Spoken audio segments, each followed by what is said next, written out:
What's up, guys? My name is Isaac Poti, and I am the host of Tales from the Tailboard, a podcast meant for all first responders, from those defending our nation in the military to those serving domestically in every state, dispatch, police, fire, EMS, and even the hospital you just transferred care to. Pull in close for a no bullshit, reality-packed episode, and welcome to the show. Warning. The opinions expressed in this content are those of the host and its guests.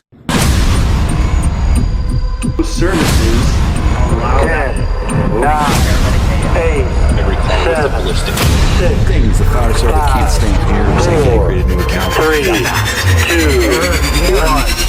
1. Today's guest is Dennis J. Carradin Jr., a nationally recognized trauma therapist, crisis responder, and founder of the Trauma Survivors Foundation. For more than 2 decades, he's worked alongside first responders and communities in the aftermath of major incidences. He brings clinical expertise grounded in real-world experience. Dennis is known for truly understanding the work and culture of those who answer the call because he was one who answered the call. Dennis, thank you for being here, and please introduce yourself any further. Oh, well, thank you. That guy sounds, I always say when they do the introduction to me, that guy sounds wonderful. I'm a goofball. If you ask my 4-year-old what daddy's like, daddy gets her cupcakes, and that's what we do. I put in, and thank you for that. I always put in, I am a father of 3. I have 2 older children, and I know what I did during COVID, 4-year-old, who is my absolute heart and world, and so I out of all the things that I've done in my world, in almost 30 years of practice, I think being a father has been the most challenging and rewarding of all. But I'm very excited to be here today. So thank you. Well, I'm glad you're here. And just a quick side note, for anybody who's joining, and Dennis, for yourself, I am sponsored on this podcast. I'm sponsored by End of Shift Apparel. You can go to endofshiftapparel.com and enter code TFTT10 for 10% off your order for first-time orders only. That being said, that is for fire, EMS, first response, military. He works with all types of people to provide all kinds of apparel. You can check out my gear and his at endofshiftapparel.com. So, Dennis, let's move on to the first question here. Your work spans in clinical settings, disaster responses, and first responder support. What initially drew you into trauma therapy and crisis work to begin with? A bet. No, just kidding. just kidding. But it's funny. I started when I was in high school, like a lot of people do. I started doing volunteer firework in where originally I'm from Delaware. You weren't allowed to be quote unquote an EMT until you were after the age of 18. And so at 16, I started doing volunteer work, got into school, did all that. When I started my college career, tried to keep the ties up with it, and had always been fascinated, with the fire service, with just first responders. I also grew up in an area where, my cousins, relatives, neighbors were police, firefighters, paramedics, EMS. Growing up in Wilmington, Delaware, and especially in that area, it was blue collar, and that's what you did. And back in the day, you worked for your community, which was great. I, however, wanted to go to college like a moron and decided to get my degree, right? And so I did the volunteer route. But when I was in college, I had this weird epiphany. When I got to my sophomore year, I went in as pre-med. I wanted to be a physician. I wanted to be a family physician. And I met one of my first mentors, is Dr. Pat Krantz. And she showed me the world when it came to psychology. And I fell in absolute love with the science of it. And, I go back now, I grew up Italian Catholic, and I was probably one step away from a priest, but I kind of like women a little too much. So, now we want to become a shrink. And so I said, you know what, I want to explore this. And where you'll hear a lot of clinicians say, well, I applied to 23 different schools to get into grad school. I only wanted to go to Temple University, period, in Philadelphia. I knew that they had an amazing cognitive behavioral therapy program. And at the time that I was in there, cognitive behavioral therapy was the leading therapy technique used for first responders and healthcare workers. And I said, look, if I have this trauma bug and I want to do this psychology stuff, I want to do it right. So when I got in, that's where I went. And I met my second mentor, who was a 35-year veteran of the Philadelphia Fire Department, who was working with the Employee Assistance Program, which this shows how grandpa old I am. CISM, Critical Incident Stress Management, was CISD at the time, Critical Incident Stress Debriefing, and there were only 3 teams. The one team was in Maryland, one team was in Philadelphia, and one team was in Wilmington, Delaware, and that was it at the time. And my mentor, Al, looked at me and said, well, you're my boy now. You're going to be working down at the Wilmington and Philadelphia one. And I'm like, I don't know what that means, but hey, I'm here for it. And so back in the early 90s, I ended up working with police, fire, ambulance from Philadelphia and Delaware. And since then, I just continued to level this up. I'm clinical director now for the state of Delaware's CISM team. I'm clinical director in Philadelphia and Pennsylvania in multiple teams. Obviously founded the Trauma Survivors Foundation based on that. Became a diplomat for the American Academies in traumatic stress, became an expert, became an author. I've written 4 or 5 books now because ultimately I felt first responders needed a voice. They needed somebody to say, and yes, I was. Jeff Mitchell and Everly was trained by them. That was the initial training with CISM back in the day, and that absolutely. But I wanted them to have a voice more than what I think they were given. And again, like we had said, when you're back in the day, and as a Gen Xer, you were told to rub some dirt on it, to suck it up, and to move on. And I was finding so many police, fire, EMTs, paramedics, dispatchers, corrections officers that were just so broken. They weren't busted. Busted's a whole different word, but broken. And so my entire job was doing that, was just saying, let's give them a voice. And then the disaster work was very early on in my career, and we started going to not just do debriefings, but now we were doing disaster sites. I spent 4 months at the Katrina relief efforts, 3 months on Ground Zero, was down at Pulse nightclub, started the foundation after my response to Sandy Hook. And even recently with some of the mass shootings, I still do that active crisis response because, damn it, first responders need somebody. Absolutely. Did you ever respond to the Ohio train derailments, like situations like that? Okay. Yep. We did. So a lot of those type of things, especially up here with SEPTA and Amtrak and all that, that requires a whole different side of work. And being parts of employee assistance programs, they look at you and say, okay, well, that you have the training, go out. And, you're out there saying, this is massive, and those train derailments are just insane. What happens when, say, you're on a derailment or like a mass shooting or something like that, right? And another incident happens while you're already out on something. I mean, I'm sure there's more than one of you types of people, but like how do you respond to everything? Well, we ended up cloning me. That's where my manager Jen did. So there's 25.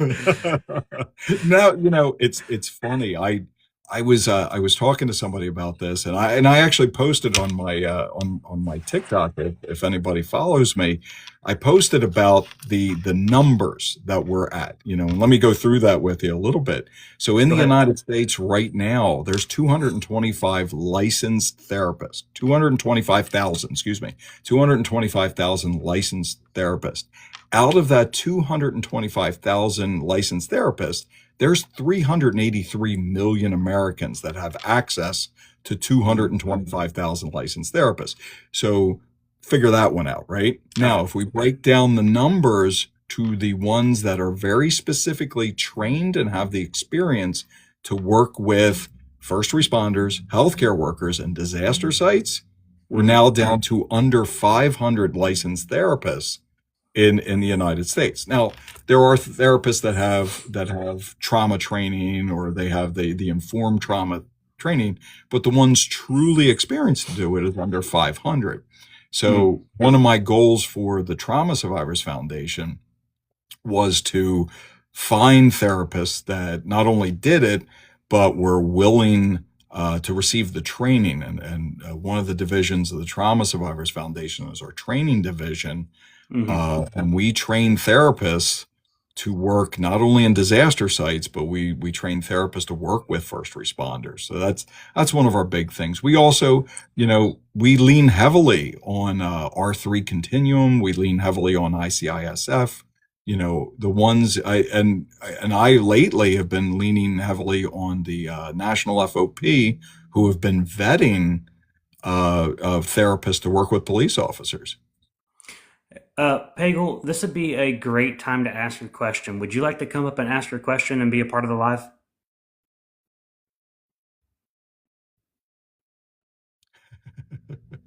I'm hoping she's he or she, because I don't know the account truly.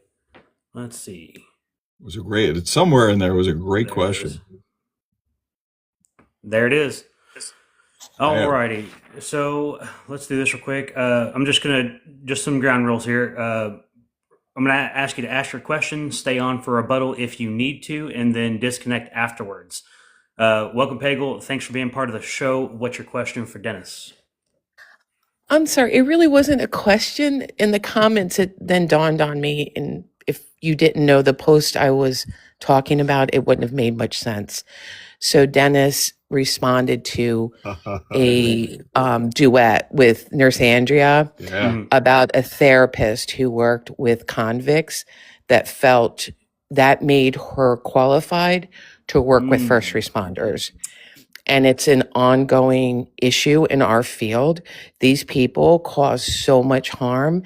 And I was so grateful that Dennis jumped right in the comments and called it out. And I hope he also directs it at her before she can cause more harm to us. So thank you so much. Well, look, let's address that quickly. So that video clip, and Nurse Andrea, if you don't follow her, follow her. She is awesome. She is absolutely awesome. And thank you, because I got that, and I was like, I was almost like a badger caught in a bear trap, trying to gnaw my leg off, not to say something nasty, and I was trying to address it in a professional way. And I'm like, So what's been happening lately, and let's be honest about this, what's been happening lately is that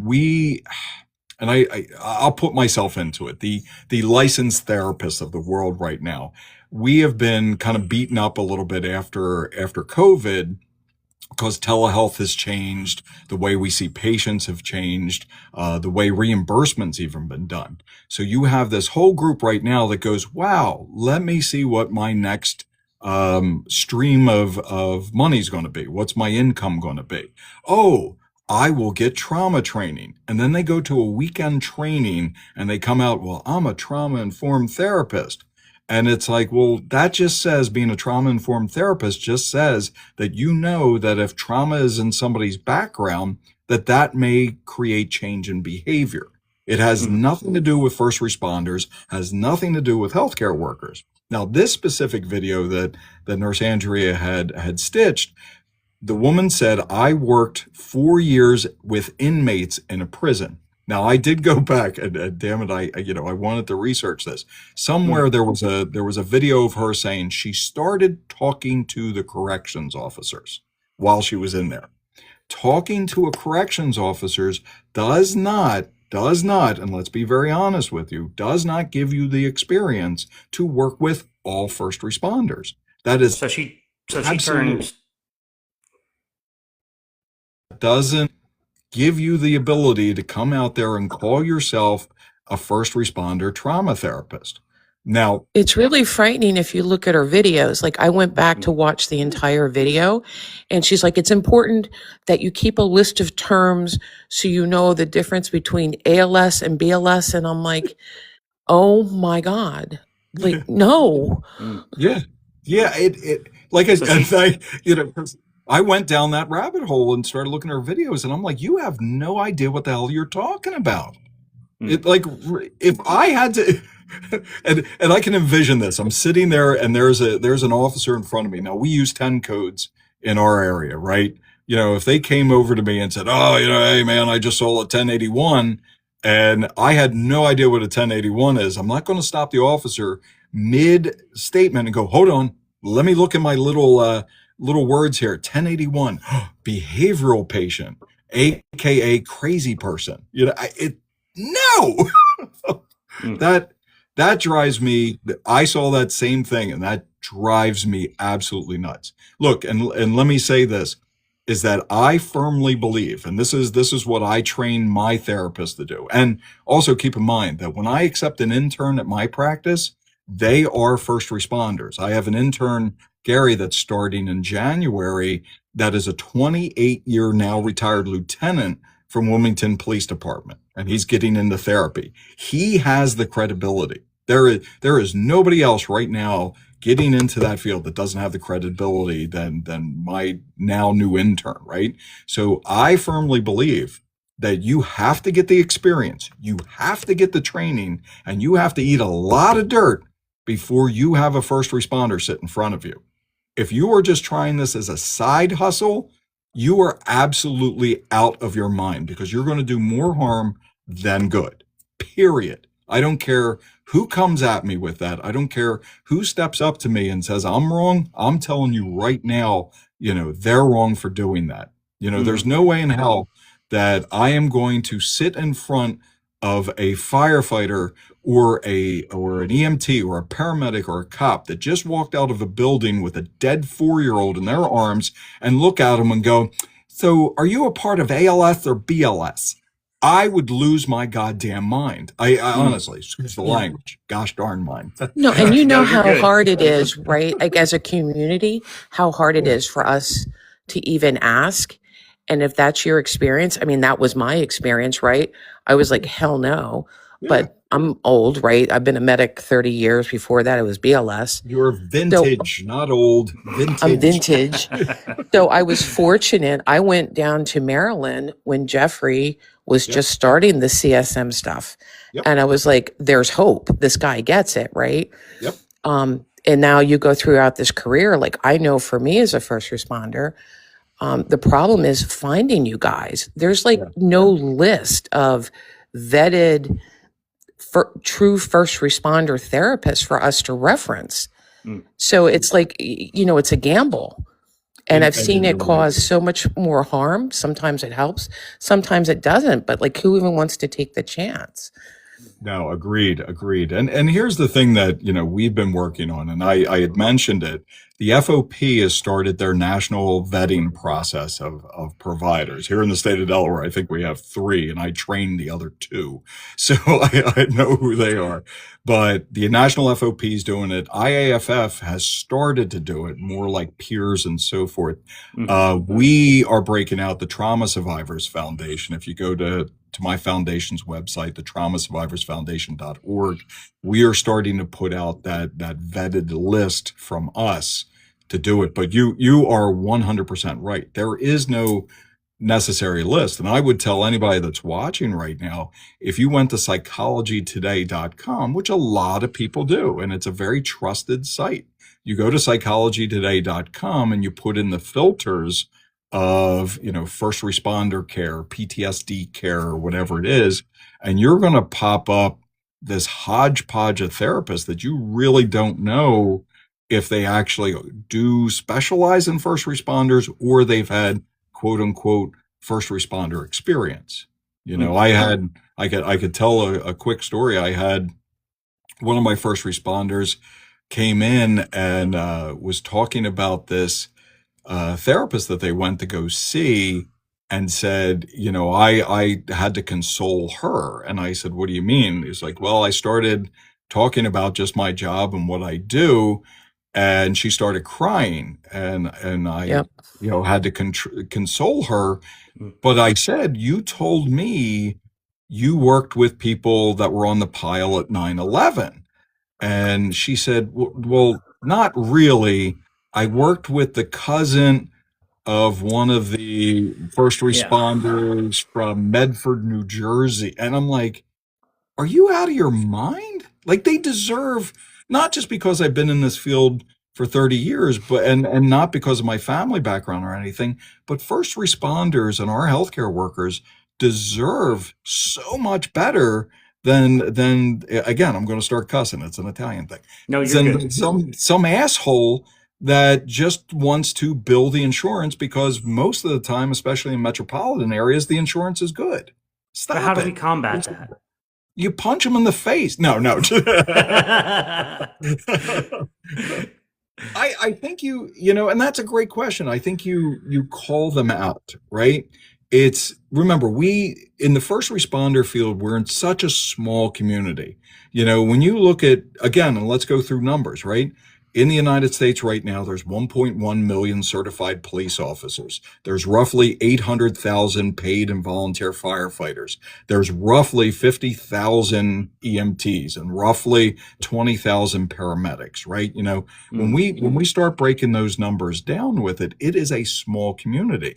And I think a community approach would be, I found a trauma therapist. So now I'm going to go to my TikTok, Instagram, Facebook, or whatever it is, and I'm going to put out, hey, I live in, name a place, Branson, Missouri, if that's a real place. I live in Branson, Missouri, and I found this person. I think it is. I found this person that is a true first responder therapist. Here he is. This is the information, or here she is. This is the information. Let's get this out and let's get the word out. I think I think a grassroots approach is the best approach, but also, again, going to what we use, and that's why I'm not trying to sell it. I'm just saying that's why we started bolstering up our vetting process so we can get the names out there and work at it. But call them out. If they are not doing the job that they are supposed to do, or God, you have a therapist break down and cry on you because you're telling them about something that you did. Like this is where my little dark humor and sickness goes to. I was talking to an EMT this morning. I saw patients before the podcast, talking to an EMT this morning about the geezer squeezer, the Lucas, right? Yeah. And I find it hilarious. I think it should be rebranded, right? And that wouldn't translate. If you walked in and said to one of these trauma-informed therapists or these quote-unquote trauma specialists that have never ever ridden an ambulance, you turn around and say, well, I put on the geezer squeezer, they're going to look at you like you're a sick freaking individual, Yeah. Hey, So I'm sorry. Hagar. You asked me what time it was, and I gave you how to build a watch. I'm sorry. Oh, don't worry. Hey, Pegel, are you cool if I drop you back down so we can continue the podcast? Absolutely. Okay. Thank you for everything, Dennis. Thank you.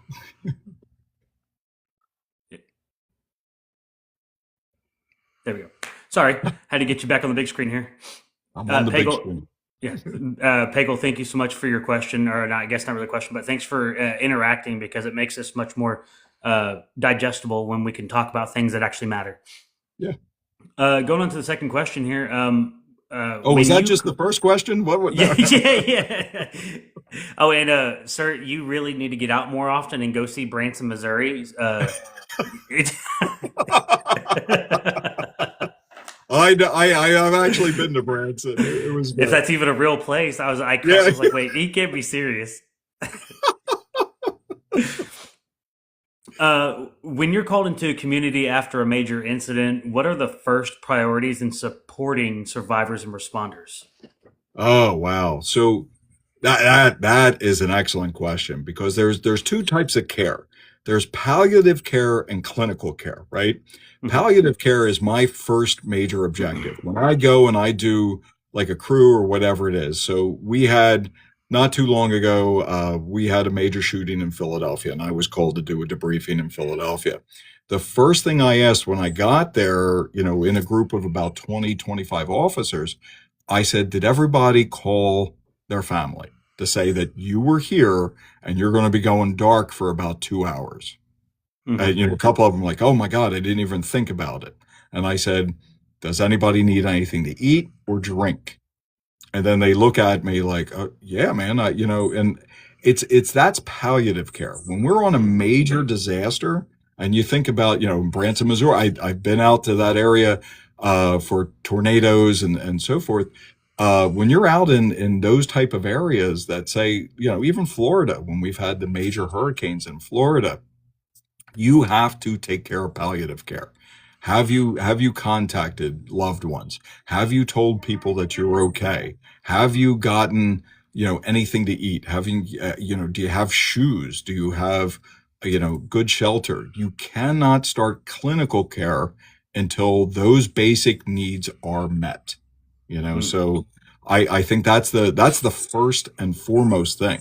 And then when we start going into the clinical care, then we're talking about, the shock factor. Because if you kind of think about, let's think about of a hurricane, right? You're in shock, not for the first 92 hours, like in a police shooting or a fire. You're in shock for 2 to 3 weeks. And so you have to address shock. And then after shock, you start going through that natural grief. You start going through not just the shock, you go through the denial, you're going through questioning, you're going through anger, all of these things that you're going to go through, that's going to happen not right up front. This is going to be 3 weeks, 4 weeks, 5 weeks as you're trying to get your world back together. Mhm. I had made a video of just the dark humor that's involved in that because of how heavy it was. And I was trying to negotiate, and this was a hurricane subsequent flood, and I was down there trying to negotiate because there was nobody else doing it. I was negotiating with a woman to come out of her house, and she was on the top floor of the house, and the paramedic who I probably was thinking this was a very unreal situation, looked at me and said, "Are you good?" And I was like, "No, nobody's Yeah. good in this situation." And so, it's very difficult to do clinical, hey, sit on my couch, tell me what you're experiencing when the person is still in fight or flight. So again, Absolutely. going back to it, palliative care before clinical care.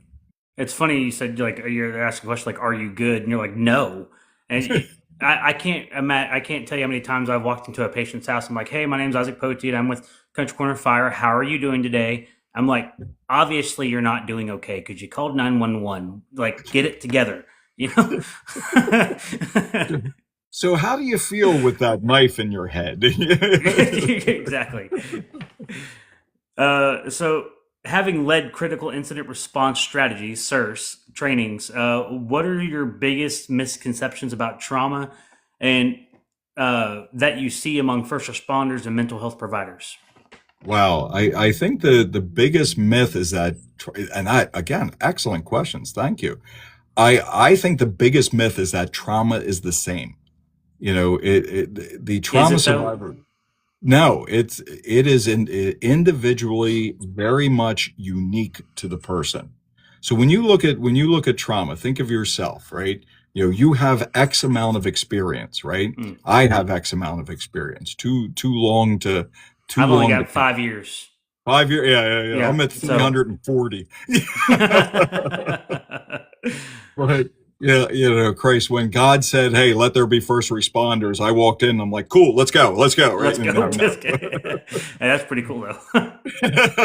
but but depending on the experience, whether you are a 2-year person or you're a 22-year person, the way trauma hits you is completely different.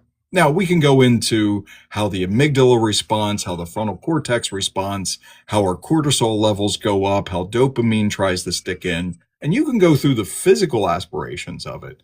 But trauma to a person is totally different. I've been on scenes where, because of what I've seen, I'm like, okay, let's go. This is fun. This is easy. Let's run with this. And I have somebody, throwing up on the side because they've never seen a body that had maggots in it. And when you look at that just in a pure state, you're now confused as to why that person's doing that, because you're not doing it.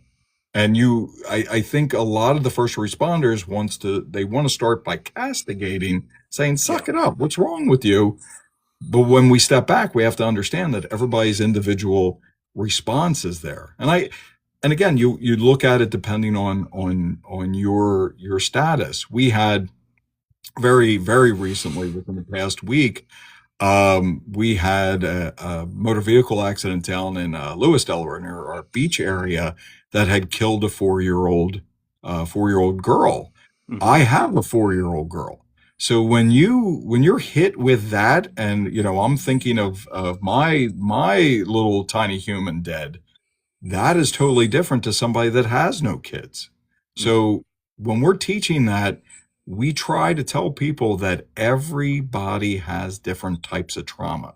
The way that they respond to that trauma is going to be completely different. And the way, it's funny. As things are popping into my head, it's that old punch in the face scenario, right? Mhm. It's when I was growing up, Gen X, when we were growing up, you got punched in the face on the playground, and you learned very quickly that you did not want to get punched in the face again. So you either learn to fight back, you either learn to run, or you learn to become a smartass. And that's what we learned. Or you just wait until today's age and you call 911 because you got your feelings hurt. But that's what we have now. So when you're naive and you have never gotten punched in the face, then your response to trauma is 100% different than somebody like me. So that's our first point, is walking in and telling people that trauma is not the same for everybody, and we cannot do a cookie cutter approach. And if we do, we're actually causing harm. Very true. So this is a point where I open it up for questions from the viewers. We don't have too many viewers in there, but if anybody would like to ask a question to Dennis, feel free to do so. Personally, I'll ask one that's not really dedicated to the podcast itself, but while waiting on somebody to ask a question, what's your trauma? Well, what got you here? That's being Italian Catholic. No, it's somebody like, I grew up in a time where I tell people is like, look, when you in my life, when I grew up, things were different, and you tried to suck everything in. I've been through things. I've been through car accidents. I've been through surgeries. This past summer, my gallbladder decided to get an eviction notice, and I drove myself to the hospital at 2 a.m. with a massive infection and a gallbladder that was going, let me out. And I'm sorry. You got me with that one. It literally was messed up. And so I think of it kind of differently. It's like, I was laying in, so funny story about what's my trauma, right? So I'm laying in the hospital bed, and I had to go, what was it, MP, the entire week, and Strawberry Chaos. Yes, I did. We could talk about that in a minute. I had to go the entire week without fluids and without food because of this stupid little gallbladder, right? And I'm just kind of chilling in the bed. I am in what I consider my pain, right? So you know this. scale of 1 to 10 is complete garbage when it comes to the citizens in the world. Mhm. So in my little brain, because I vision 1 as no pain whatsoever, 10 is if I am actively on fire and people are trying to put me out with pitchforks. That's the pain I envision, right? Mhm. So when I got to the ER, I said, I'm at an 8, right? And they're looking at now. I am ashen. I am literally dying. I'm in a bad state. A woman comes in right after me, and she could have been a man, doesn't matter, but she was a woman. She comes walking in, and she goes, "Oh my God, I can't breathe. This is the worst thing in the world. I think I'm dying. My pain's at a 40." I'm sitting there somewhat slumped on the chair, sweating profusely, and I smiled and I went, "Damn, that's a 40? You're still talking and you can't breathe?" Okay, whatever it is. So I get into the ER and the nurse comes in and goes, "You have a massive infection. Why did you say your pain was at an 8?" And I explained it to her and she goes, "Oh." And I said, "Yeah." And I said, "Yeah, that's my trauma, is that I could hold it well." So I'm laying in bed, friend of mine comes in, and she was great. She was one of the OR nurses. And she goes, "You are taking this way too well." And I said, "I just have a high pain tolerance." And, talk to her about it, that, I've been through enough stuff and enough accidents or injuries and all that or whatever that, I compartmentalize very quickly and I try to deal with it very quickly. And a lot of my coping mechanisms help me with those traumas that I've been through. So Yeah. yeah, yeah. My biggest trauma, as of late, has been the Eagles. I don't. They are. Oh my God, Jalen Hurts is killing me. So sad. Sorry. So the Strawberry Chaos asked question. She said, "Did you respond to the airplane crash in Philadelphia?" Yeah, yeah. Thank you for asking that question. So I have a great relationship. One of my buddies up there, literally another Dennis. If you need 2 Dennises in the world, you have massive problems. I'm just putting that out there. But Do you think you might be a menace? yeah, yeah, yeah. Never heard. No, No, stop no. it. But Lieutenant Keenan, Dennis Keenan up there had called and said, "Hey man, we just had this crash," and we were watching it live. Like nobody knew what the hell was going on. And within the day and the weeks to follow, we were called up. Different groups were called up. I was called up.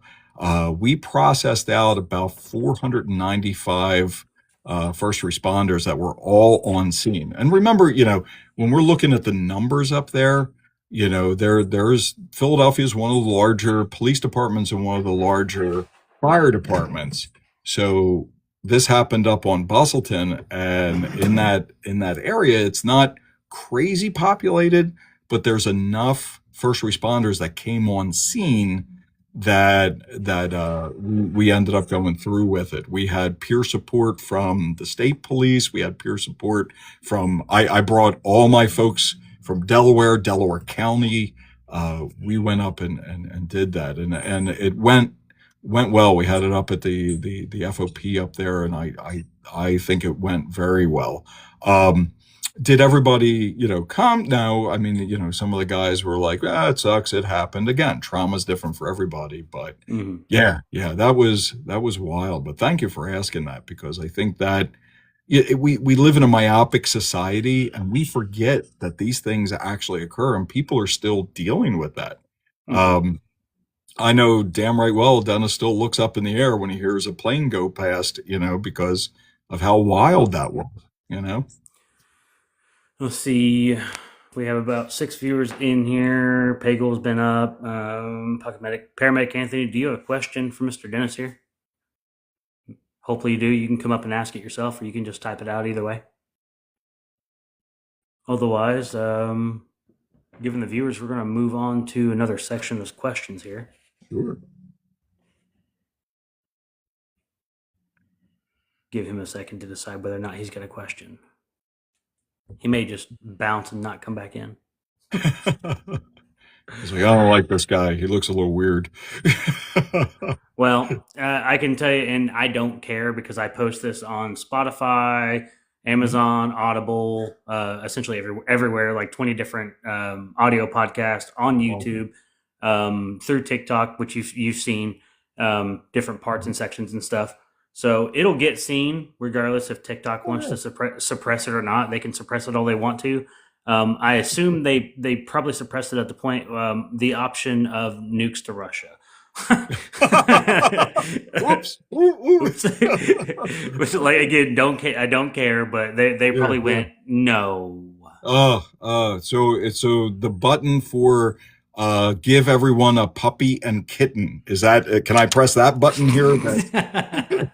I don't have any room for any more dogs or animals, so no. my 4-year-old, who is, again, love of my life, she comes to me the other day and she says, Dad, I want to watch a puppy video. And I was like, okay. And we put on a puppy video or whatever it is. And she goes, oh, isn't it cute? And I said, yeah. And she goes, can I have one, please? And I went, Please. well, I don't, yeah. I was like, I don't know. And then she goes, but Dad, you're my best friend. And I was like, I'm getting you 12 right now and a Corvette. I don't care. So, how old are you? Me, I am 55. And how old is your daughter? She is 4. So you do 4. the math on that. So Yeah. my son's 28, my daughter is 24, my older daughter, and then my little buddy is 4. Yeah. So my dad had me. I'm the youngest of 7. Had me at 45 years old. So I was in the I had an old dad club. There you go. Oh, dude, here's the deal. I grew up, so I had my kids when I was young, when I was in my 20s. And having this one, there's a difference when you grow up with your children and when you're grown with your children. And absolutely. So now the 4-year-old, it's completely I can't wait until she gets a little older and she hears from the older 2 of like, that's not your real father. He's actually meaner. So like I have an 11-year-old. He's going to be adopted. So when I first met my now ex-wife, or soon to be ex-wife, Right. when I met her, she had a 2-year-old, and I've been in his life ever since he was 2. When we decided to split, and this is 2.5 years ago now. And besides that, the 2 years at the end of our relationship together was pretty much shit. So, but then, so I've been with my girlfriend now for 2 years, and we've been separated. She has her boyfriend, I have my girlfriend, and our kids split it evenly Monday to Monday. We get a full week, split it Monday to Monday. But now I lost my train of thought. I always do that.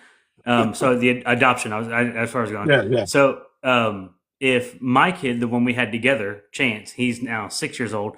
If he's ever like, he's not your real dad, and I told him, I was like, you can always joke around and talk to him and be like, at least he wanted me. Oh God. Yes. Yes. Yeah. Like he chose me. What's your excuse? Yeah, you loser. That's awesome. That is actually awesome. Yeah, I tell you, it gains a perspective with it. My kids grew up, I tried to keep them out of the trauma game. Truthfully, my older kids is like they really didn't understand what I did until they were almost in high school, and people would tell them. Like my son, I forget where my son was. Now my son's a third. He's Dennis Carradin the third, and which they don't need 3 of us in the world, but hey, here we are. Here we are. I had an officer. I think it was a Newcastle County officer that went to his high school. He went to a Catholic school here in Delaware, and said, "Hey man, I just want you to know your dad saved my life." And just that was it, right? And so then he sees me later and he says, I had this officer come to me and said, you saved his life. We need to talk. And I was like, well, do you think I shouldn't have saved his life? And she goes, Dad, I still don't know what you do. And I said, okay. I said, let's talk about it. Let's really get into it. And was I naive? No, it wasn't that. I made a decision, and I made a decision to kind of keep it away because of how horrible, these things are, that I go through, and I didn't want them to know it. Now, the 4-year-old, which, oh my God, she said, and I say this because God, this is the awe factor, right? When somebody asks her, what does daddy do? She will say, he makes the boys and girls smile. And I'm like, I love so it. I think I'm not, she's 4.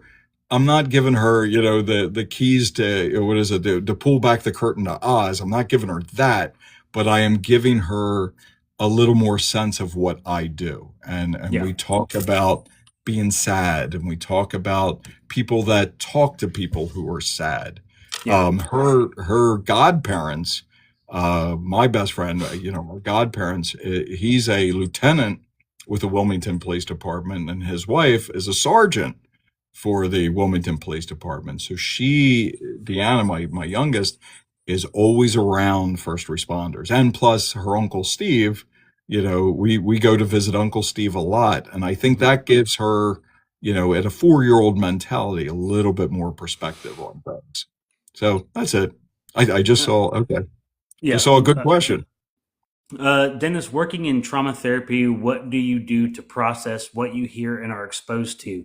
I believe this is called secondary exposure. Yeah, that's what it is. That's what it is. I drink heavily. That's all I do. It's amazing. Somebody that's coming in late and they're just like, what the hell? Yeah, why does he drink? So no, it's funny. We have a line of beer and we have a line of wine right now. And after the podcast, I'm actually going over to the winery for the Captain's Punch, which is this. We named a wine after a retired Chester, Pennsylvania police captain, Captain Alan Davis, who was shot in the line of duty, doesn't have use of his arm. And we named this wine the Captain's Punch for Cap because it's made with a Concord grape, which the Concord grape has the hardest exterior but the sweetest interior. We always said that was like Cap. And then can I purchase this?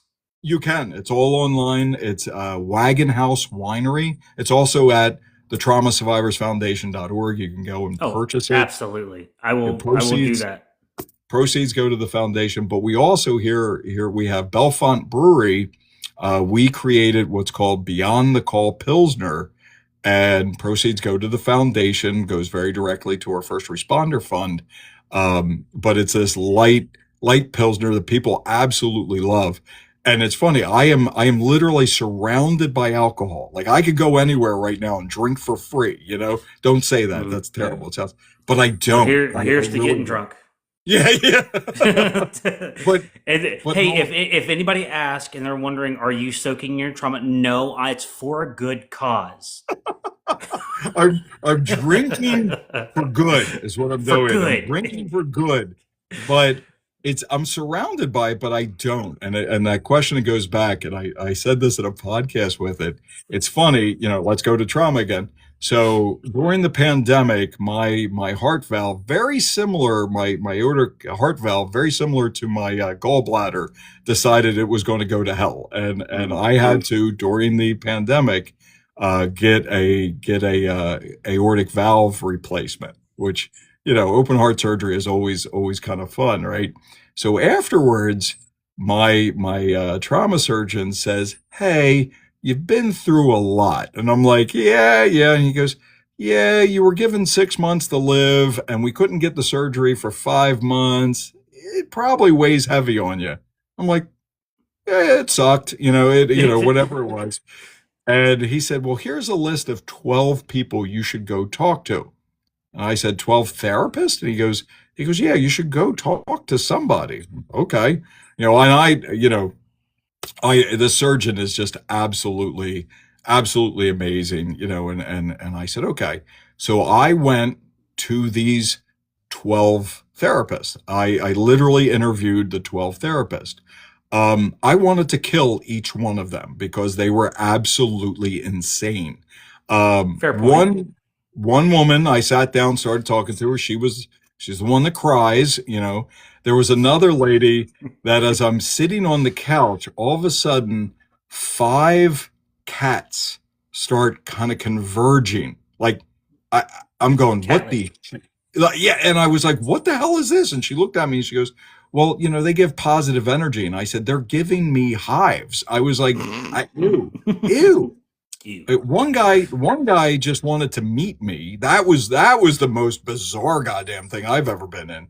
So I go back to Dr. Joe Bavaria and I said, hey, here's this list of 12 people that I went to go see. Burn this list and say a prayer, because you should never give this list of people to anybody. And he goes, well, I have this one more therapist. It's actually out near you. I live in the Glen Mills area in Pennsylvania. She's in media. Go ahead and go see her. And I was like, all right, doc, I'll go see her. And so I go out and I see this one. And I sat down and she said, I heard you had a go of it with 12 other therapists. And I said, oh, so, Dr. Joe gave you a call, huh? And she goes, yeah. And she said, well, she goes, where do you want to start? And so I came up with the most messed up story that I could think of. I mean, literally, I'm like, yeah, I want to talk about crisis, not just my heart. I want to talk about crisis. And it was when, I came out and saw a guy eat his own head. And I just made up Wow. this crazy story, right? And she goes, all right, how do we process that? And why don't you tell me a real story? And I went, oh, we're best friends. I am coming Best to you friends. weekly. So long story short is that, yeah, I actually, I've been going steady to my own therapist now weekly for almost 3 years. And I tell you, man, just it's not for anything other than it gives me a safe place. I go in and half of my therapy session is about all the crazy stuff I've seen in the week, and the other half is kind of how can I be a better father in the world Yeah. and not have this stuff affect them. And I surround myself with great people. I think that's, if I'm to give any advice to any first responder or healthcare worker out there, is it sounds weird, but I'm very dismissive in the sense that if you are a negative person to me, meaning that you bring me down because of whatever, not because you have something wrong or anything, just because you don't bring anything to the table, then I'm probably not going to be your person to hang out with. I Well, want people, there's a famous saying that goes around from a guy that I listen to, and his name's Andy Frisella, and he talks about as you grow older and grow further into your career or your goals, your friends list will change. Yeah. You'll have your friends of 5 circle, your a circle of 5 friends. He goes, in that, you may have one that you're ride or die and follow you no matter what. You'll have 2 that you'll convince to move along with you, and 2 that you'll outgrow, and then you'll replace those 2 in your next circle. And then that'll just a continuous revolving into where like you're going to have these people around you, but then you're going to grow out of those people. Yeah. You very quickly you do. And so I think any first responder, get those people, get the good people around you, people that build you up, that understand sometimes your craziness. Like, look, the people that I surround myself understand that my brain works like a bag of ferrets being carried around by a bag of monkeys. I mean, it's, I'm all over the place a lot of times, just because that's what we do.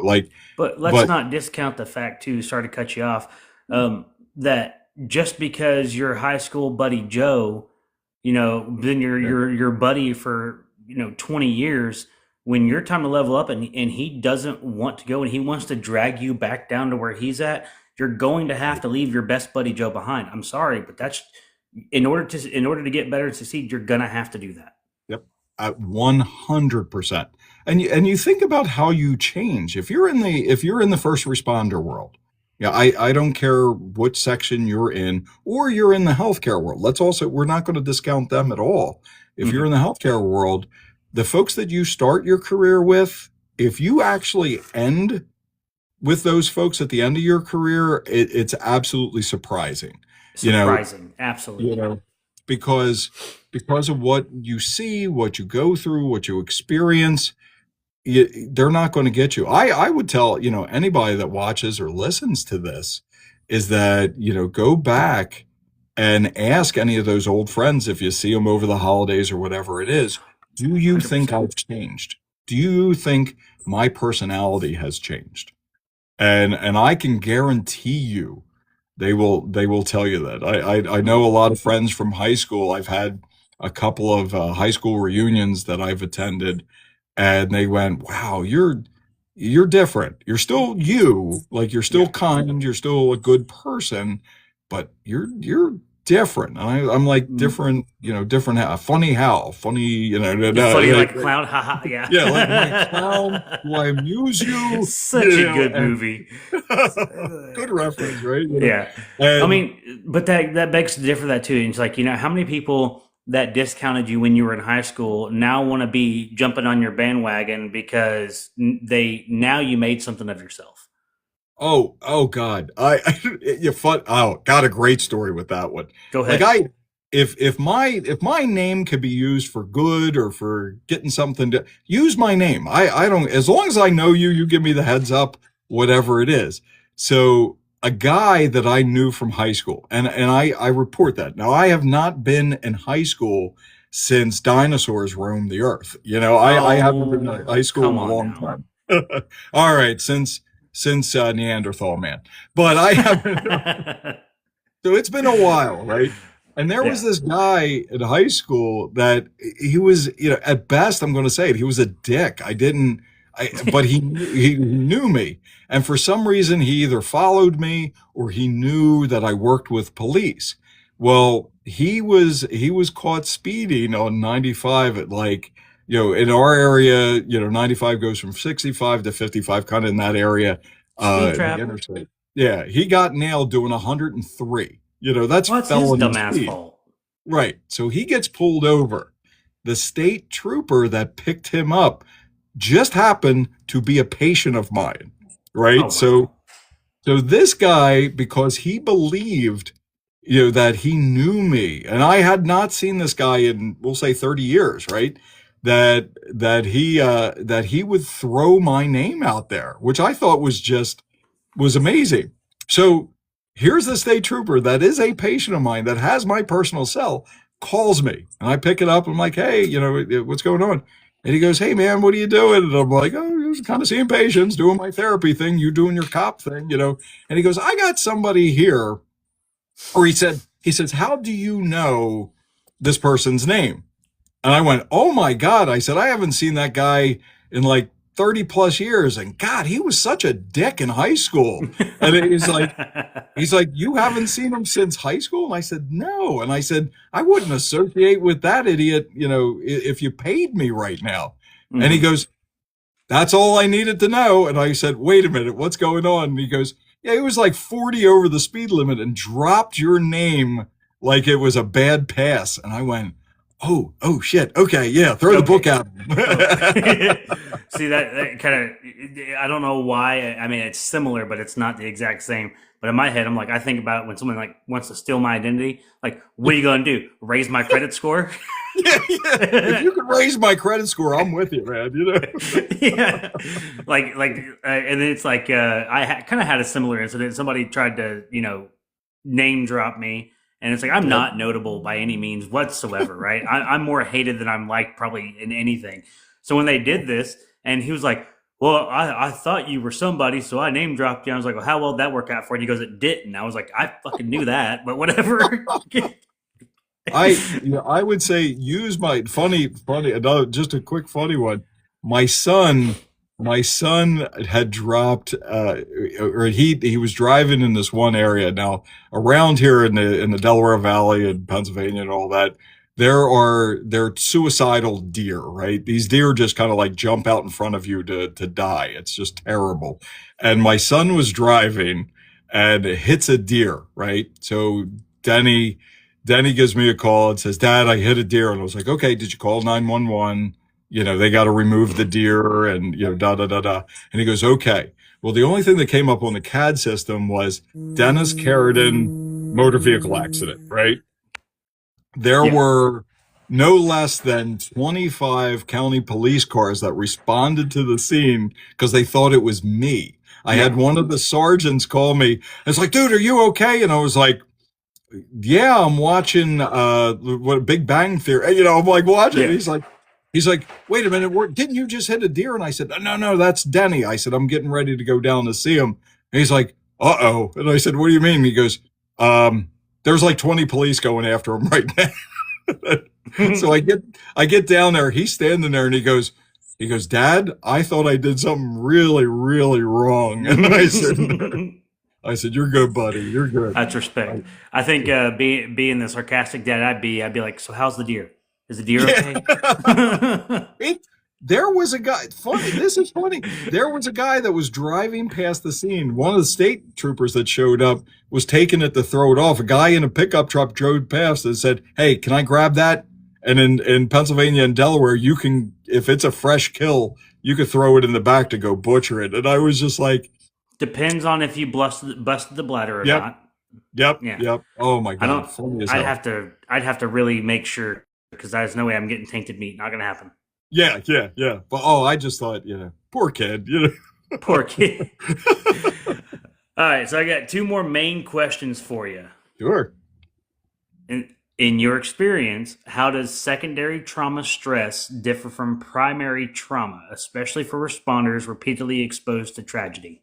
Ooh, God, man, you were coming up with some awesome questions. I do a So lot of research. I tell you, so what I think, and this is just me, and people could disagree with me with this, secondary trauma is more deadly to the first responder than primary trauma. Primary trauma, most first responders can compartmentalize very quickly. They could do it very easily. Wow, this is freaking horrible, but I have a job to do. So what they do is they take that moment and say, "Okay, I'm going to do with the job. I have to do CPR. I have to, put a tourniquet on. Whatever the action is." So they do the action to it. So at that moment, they compartmentalize. About 72 hours, the brain starts kicking in. And when the brain starts kicking in, that first 72 hours after that trauma, the brain's trying to figure out what in the hell you just saw. The next 2 weeks after that 72 hours, that's when the brain starts processing that secondary traumatization. It's like, what the hell happened? And people start talking about it. So now you're looking at cumulative stress where, because in that time period, in that 2.5 week time period, you haven't just dealt with that one trauma. You have now dealt with 7,000 traumas that you're doing the same exact thing to. Is that it comes in, you compartmentalize, you try to put it away, you're filing it in the amygdala, but all that secondary stuff comes back as cumulative stress. And that's one day when a situation, a smell, a sound, a sight, some stimulus that's very similar to something that happened maybe 6 months prior clicks. And then all of a sudden, boom, you go code black, and it's pretty wild. So I view that secondary traumatization much worse than primary. Well, it's well said. Yeah. I can't tell you how many times I've been on scene, and obviously it's just for patients, and I try to talk them into going to the hospital, even if they say I'm not hurt, because I've seen the airbag go off. It hits you in the face, it hits you in the chest, something, right? Oh, I'm good, I'm good, I'm fine. Okay, well, in 72 hours, you're about to feel that. Yeah. And that's the same thing our mind does to when we're on scene. When we see, I'm going to get graphic here, and people probably aren't going to like it. When you see a mutilated child in the back of a car, it's like the airbag just went off in your freaking face. Yep. okay, you're in this adrenaline packed punch world where, okay, now we got to preserve and we got to, maintain everything, innocence, all the good stuff, and Mhm. get the scene prepped. We get the scene done. Well, in 72 hours, now I have to sit there and live through what I just saw. Yep. Yep. And then And what do then we do to keep it, you know? exactly. And then, and I kind of want to briefly touch on this. It's getting better for men, but if I go back to the station and go, hey man, that was tough. And if I were to break down and start crying because it reminded me of my kid, and obviously my kid's not gone like that, but it reminds me of like, well, that could have been my kid. And I Yeah. start busting out and crying, I'm looked at as I'm weak. Yeah. And why is that? Why is it that men are stigmatized as weak if they talk about tragedy and trauma? Because there's still boomers and Gen Xers alive in the world right now. I hate to say that. It's, it we are supposed to be protectors. And I could go into a diatribe that I won't do because I can go into it for about 5 hours of where our society has done a really bad thing to men right now. So right now we are told we still have to be manly, but not too manly. We have to be emotional, but not too emotional. You have to cry, but not really cry. You have to do those manly things, but don't do those manly things in the manly way. Mm. So we were called, and look, people may, they might clutch their pearls or get their panties in a bunch with this one, but we started calling toxic masculinity to any man that was confident. Instead of, Mm. look, toxic masculinity is a very real thing. There is no question about it. They're a very, very, very real thing. But when you're calling every man that shows a level of confidence that they are toxic, then ultimately those men don't understand what to do. So then we don't say a word and we don't cry and we don't show any emotion because ultimately we're unsure, frustrated, and somewhat afraid to just be human. Like Mm. look, I'm not going to lie to it. My daughter and I were watching Bluey. Look, and this sounds crazy, right? But we're Mm. watching Bluey, and there was this one little episode where Trixie was talking about, and look, I know all the names, so stop it Yeah, right you're now. good. So do I. So Trixie was talking about postpartum depression. And I felt myself tearing up like, holy God, this is hitting hard. Like this Oh, is really hard, you mental know? health medic. Oh yeah, yeah. What It's, about oh weaponized God, yeah. masculinity? It's funny. It's when that's what I'm talking about. Is like when you are telling people that you are bad, that you are the bad guy, you're going to try to either go away from that, try to change it, or move into something else. It's always funny. I was more afraid of my mother than my father. My mother's this 5 foot tall Italian woman that could kick my ass in a heartbeat. And when As I most would come Italian home, mothers. yeah, when I would come home, Dad would say, did mom take care of you? And I'm like, yeah, I'm good, Pop. So, Yeah. And how dare you lie about it because you knew that dad would leave you alone if mom got you. So you're like, yeah, mom got it. And then she goes in there or he goes in there and he's like, yeah, hey, did you deal with that? And yeah. it turns out, no, I didn't do anything. And now you're like, well, shit. Yeah, yeah, no, and it's the way it is. I think it's also natural consequences, right? Is that men are a little bit more intimidating, bigger. You also have, and again, we can go on forever about it, but you also have women that are stepping up in their roles of the world, as power players, and so when you have that, and men then aren't being equalized and men aren't being viewed as like, look, you could be masculine and you could be emotional, then you're also looking at like, well, how do we deal with our own stuff while we're dealing with a stronger woman? It's really it's just confusing sometimes. Hmm. So let's get into some, sorry, actually not rapid fire questions just yet. One last main question. Sure. What do you hope people take away from your work with the Trauma Survivors Foundation both survivors and those jobs whose both those whose job it is to help them? Oh, pretty simple. You are not alone. You are not 100%. You are not alone.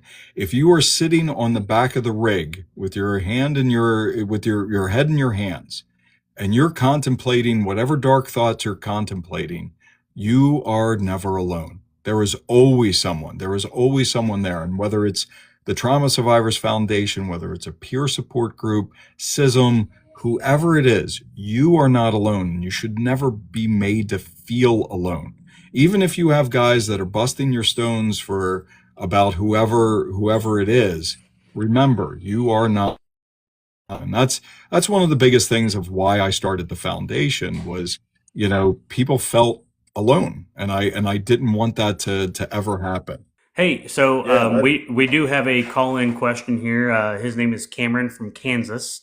He is known as the mental health medic. He is another one of you, served in the field for quite some time and then turned counselor. Excellent. Thank you. Welcome, Cameron. Thanks for being part of the show. What's your question? And please feel free to stay for rebuttal until you got the answer you look for. Will do. Hey, so it sounds like we have similar backgrounds. I missed the introduction, and I apologize about that. So you worship Satan too? No, just kidding. I'm sorry. I love this guy already. Yeah, so I spent about 4 years on the street as a medic before I got into education. And then it was about 6 years in education before I started my master's program. And during that time, when I would talk about, oh yeah, I'm going into mental health counseling, there was a lot of people that are like, oh, I've thought about that, or I couldn't do that, or something along the lines of at least contemplating it. Do you have any words of encouragement, advice, a stance, whatever the word for it is, on those first responders who are considering or afraid of or whatever going into the mental health profession? Run! No, just kidding. No, oh my God, you guys are blowing me away with these great questions today. I love this. And thank you for asking that, because I would absolutely encourage. Look, there is a unique skill set that a first responder, or even a healthcare worker has. Look, let's kind of change it just a little bit, not to digress from the question, but let's say there's a nurse, right? That ICU nurse, ER nurse, whatever it is, that's done 20 years in nursing, and then they decide they want to become a nurse practitioner, but get into like Psych NP, a PNP, or whatever it is. They have a wealth of knowledge that a therapist, like just a trained, hey, I went to What's a Matter U University and learned how to sit across from somebody to speak to them. They have a wealth of knowledge. And when you think of that first responder world, whether it's a medic, a police officer, firefighter, or whatever, when you go through the training, when you're running into a building, you have two things that, in the Greek terms is ethos and credos, right? You have the ethical responsibilities that you know how to take care of somebody, but you also have credos, the credibility to do those things. So when I have a first responder that says, hey, I was thinking about, maybe going back to school, it's what was that, the movie Old School? You're my boy Blue, and I'm the one screaming at him, let's go. Come on, man, let's go, because I want to do that. Now it's funny, in my practice, I only accept interns that are first responders. And I said earlier that my intern coming in the spring, in January, which is weird to say that, it's spring semester in January, but the spring semester is a 28-year police veteran and lieutenant that just retired. And the absolute wealth of knowledge that he has is ridiculous. Now, I just have to hone his skills so that he's counseling a first responder versus interrogating a first responder. But I would encourage it. I would also I would say it's like, get your house in order as well. That if you're a first responder thinking of getting into the mental health field and into the mental health game, get your own house in order. Make sure that whatever you've experienced, you've talked through. Now, do you need to go through, treatment, therapy yourself? I'd encourage, but at least, get stuff that needs to be talked about there because, let's be honest, there's times, and you probably felt this way as well, that you're sitting across from somebody and all of a sudden you start have flashes of things that you did in the past. Like you're like, holy crap, why is this coming up? Is that we have to maintain that semblance of reality for the patient while we may be experiencing things ourselves. Yep, that's exactly like you said earlier about primary and secondary trauma, and I've had those sessions that you sit there and you go, oh, that's a thing, and you kind of put it to the side for right now, and I'll go deal with it with my own therapist later. Yeah. No, I appreciate the answer, and Yeah. I've got several that I think would make fantastic, and I think there's a natural thing to it. But after paramedic school, they're like, no, I'm not doing any kind of school ever again. That sucked. And grad school to me was quite a bit different, a little bit easier. Oh yeah, I loved it. But I'm also I'm that nerd. I love learning. I want to learn everything, and that's one of the things. But I think when you have that true calling person that knows that they can help, that schooling becomes a challenge. My new intern coming in, he's a damn sponge with learn. He loves it, and I think that's a great trait to have. For sure. Well, I appreciate the answer and the insight and advice. Absolutely. Thank you for what you're doing, man. Yep. Hey, I'll be back on after Dennis as well. Benjamin's going to come on and do a podcast about his time in Arkansas firefighting. All right, so I have some rapid fire questions for you. You ready for these? Yeah, maybe. Don't think too hard about it. Just Okay. Just answer whatever comes off the top of the cuff. What's one myth about trauma you wish everyone would stop believing? Again, trauma is individualized. Stop doing and damn it, stop weaponizing it. You don't PTSD it. You either are traumatized or you are not. Hey, that's something I think needs to be said more often. You either are or you're not, and just because it could be doesn't mean you are. Yeah. Don't when I hear saying, "Oh, my PTSD is acting up" and all that, you are not traumatized. The person that is actually traumatized is quiet, and they don't carry it like a badge. First thing you do after a long crisis response. Drink heavily. No, just kidding. I love that. Oh, man. You said don't think about it. Damn it. Yeah, No. don't think about it. No. Actually, what I do is I get in contact with my people. I contact my co-founder, my best buddy, and process it. I need to, because sometimes, or he'll reach out to me if he knows that it's been an extensive issue. And I have those people that will sit down and say, "Hey, do you want to talk?" So after a long whatever response, I try to process it myself. Good. What's one book you recommend every first responder should read? Besides mine, Beyond the Call, you can get it on Amazon. There's a, if it's that one, it's that one. Yeah, there's actually a couple that I would say. I know one book, but this is me, right? So you can go to my website, DennisCarradin.com, or the TraumaSurvivorsFoundation.org, and I have a couple. I actually have PDFs in there we have one about first responder resilience. I actually have another one, which is a 30-day program that's called Own Your Bullshit. The reality is. And then there's one, you can get it on Amazon, you can get it on wherever it is. It's called Beyond the Call.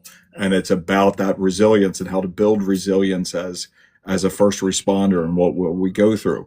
I would also say, if anybody knows Lieutenant Colonel Dave Grossman, If you could go to Warrior Mindset, on killing, any of his books, I think are fairly definitive. Now, some people will go out and say, well, what about the body keeps the score and all that? I absolutely get Vanderkock's book, but I would also say go out and get The Body Remembers, which is by Babette Rothschild. And it talks about the absorption of what the body does during traumatic response and how it pops up into every day. But remember, Beyond the Call, we named the beer after it. So again, you could read a book. I will be and you ordering. could drink a beer. Yeah. I will be ordering. One practice that you personally do outside of your work, maybe with family, to maintain your own resilience. God damn, it goes back to that drinking heavily thing. No, it's bad. I love it. See, mental health medic missed the whole Illuminati talk. Right. Remember, they're not watching, but they are. Yeah. So no, and if they don't have split tongues, they're not real. One of the biggest things that I love experience. So, for me to kind of keep my resilience, my head in check, I like experience, and meaning that I like going to the movies. I like hanging out with my 4-year-old. We did Santa Train last weekend, and I went to a comedy show last night. It's not like keeping moving, because if a moving target stays moving, it's harder to shoot, right? But it's experiences, and I think experiences helps with connection, helps with relationships. And a lot of times what happens with first responders and healthcare workers is that we isolate. And when we start isolating, the demons come in, those ones with split tongues come in, and the dark thoughts come in. So I like experience. Now, I'll have every first responder out there saying, well, I hate crowds, I hate people, the general public sucks. I get it. You have to define your experience. Like, I love going to the movies a lot of by myself, and just being able to be out doing something gives me it builds my resilience, so I can go back and see more people. Sometimes I like going to the bar, just having a drink by myself. Yeah. It feels like, well, that's kind of lonely. And it's like, no, because when I'm there, I get to go conversate and talk with people if I want to. And if I don't want to, I don't have to. Yep. Yeah. 100%. I agree. And if you go to a bar, make sure they carry Beyond the Call Pilsner from I will from now on. Yeah. Okay. So last question, and this one's a biggie. Ready? Go. I want you to be bluntly honest. Oh God. What's the biggest lesson you've learned from a client or responder you've worked with? Wow. That is a biggie. I think the biggest lesson is to never give up hope, is to never, ever, ever feel that there is no hope left. I've had, and when I say I've pulled people from the ashes, I have literally talked people off the top of bridges, like literally have talked them off of a top of a bridge. Never give up hope. And I've had people come in that have had the absolute worst days of their life, worst years of their life. But then they look at me and we talk, and eventually you get to see the shoulders go down, the smile happen, that no matter what, you can get through whatever you're getting through. Don't make any permanent decisions for a temporary problem. Absolutely. You know? Well, that wraps up this episode. Go ahead and take a second and tell people where they can find you. Maybe take a second, go and link over the website or anything like that. All right. So to get in contact me, pretty simple. Call my manager, Jen. Here's her. No. We'll stop right there. But a couple of places. Go to my website, my personal website, DennisCarradin.com. You can go to there. Obviously, follow me on TikTok. Get in there and start clicking on TikTok. It's the same thing, Dennis Carradin Jr., I think it is on there. But go there, follow me there. I'm on Instagram, Facebook, all under Dennis Carradin. But please follow the Trauma Survivors Foundation. So again, the Trauma Survivors Foundation.org, because we only believe in very long URLs, but the Trauma Survivors Foundation.org. Go there and it links you. We actually have a training, one of our critical incident response strategy trainings at Temple University. I'm going home to my alma mater in January. It's a 2-day training about our basic how to do peer support, how to do crisis intervention. We are also starting e-learning on the Trauma Survivors Foundation.org. So you can go in, you could learn different tactics, different responses, and also just to learn, have a little bit more of a longer approach to some of my TikToks. And look, and I will say this because obviously we're on this platform, the TikTok community is absolutely amazing. And I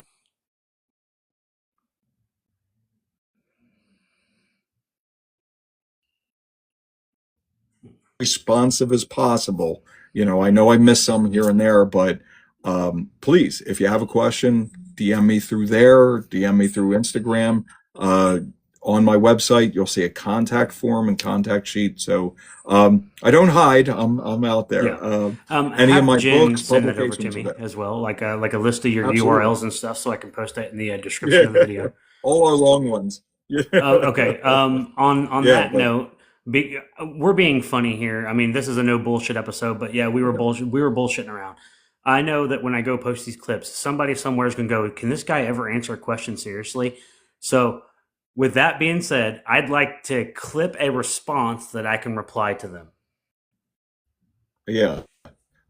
No. Go to hell. No. I will say this. I will say this in the world of first responders and healthcare workers. If you are not using dark humor or humor appropriately, then I don't know what you're doing in the field. Humor is the only way that we can set up a shield and a suit of armor to basically keep ourselves from dying inside from all the garbage that we see. And in my life, although that I'm very snarky, I tend to be very witty with a lot of things, and I've developed that personality over 55 years right now. But it's because we deal with some of the worst stuff that anyone would see. 1% of the world sees the stuff that we see. And so if we can't laugh at that and we can't have some level of humor about that, then we will find ourselves in the fetal position crying. So if anybody comes in and say, why can't this guy be serious with a lot of things? I'm going to tell you right now is that we are in serious business. When you lift up a dead child, when you're hearing the scream of a mother that just lost, and I don't care who you are. If you hear that scream, it will knock you on your ass very, very quickly.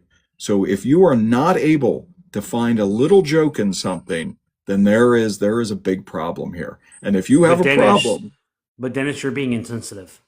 I don't. Hey man, you know what? That's why I joke things. That's why I'm joking. Because we're going to joke with each other. I will Absolutely. never laugh at a mother that will do anything. But I will tell you right now that I will yuck it up on the side just because I have to. So again, if they ever ask that question, they could reach out to me directly. And we could have words. Here's Dennis's personal cell phone number. I'm kidding. Hey, you know what? It's been the same since Nextel, so I have had it a long time. So, hey, are you going to be in North Carolina in February for the Mental Health Wellness Summit?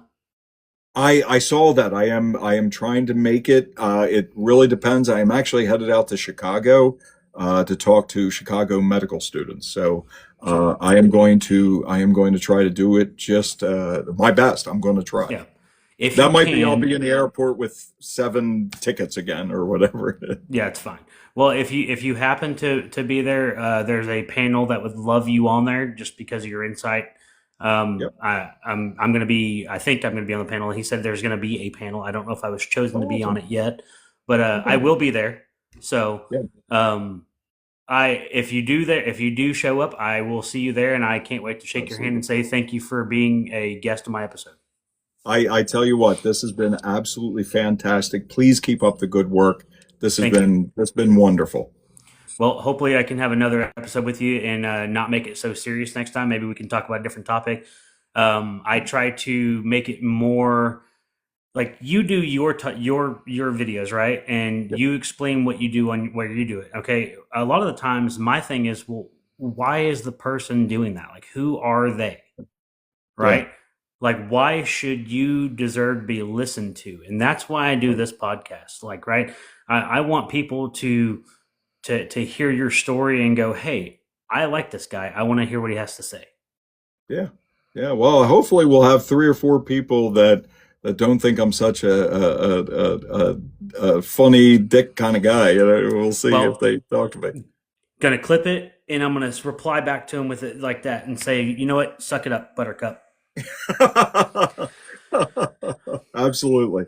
And if you get Absolutely. it, and if you get offended for it, my podcast and this content is not meant for you, and it's not meant for everybody. Whereas, you know, we've had probably a steady 5 viewers the entire time. Yeah, yeah. Hey, and thank you for viewing this. Like I said, this has been an absolute wonderful experience for me. And anytime you I need do it me, for I'll be me. here. Yeah. I do it for me, and if people want to ride the lightning with me, have at it. Sounds great. Sounds great. All right, guys, this has been Tales from the Tailboard podcast. My guest today was Dennis J. Carradin Jr. If you want to view the episode, it will be on Spotify, Audible, Amazon Music, YouTube Music, 20 other streaming services on audio. If you'd like to watch the video, I'll have a not really full edited, but it will be brought down to where, the BS is cut out. So you can watch the full episode on YouTube. You can then come over to Spotify. Make sure you rate it. Make sure you like it. Make sure you go visit the sponsor, End of Shit Apparel. And until next time, which will be in the next hour or 30 minutes, I will have another episode going. So, Dennis, thank you so much for being part of the podcast. And I have greatly appreciated you for being here and spreading your wisdom. Thank you. Thank you so much. Bye, guys. Dispatch, medic 1, show medic 1 en route.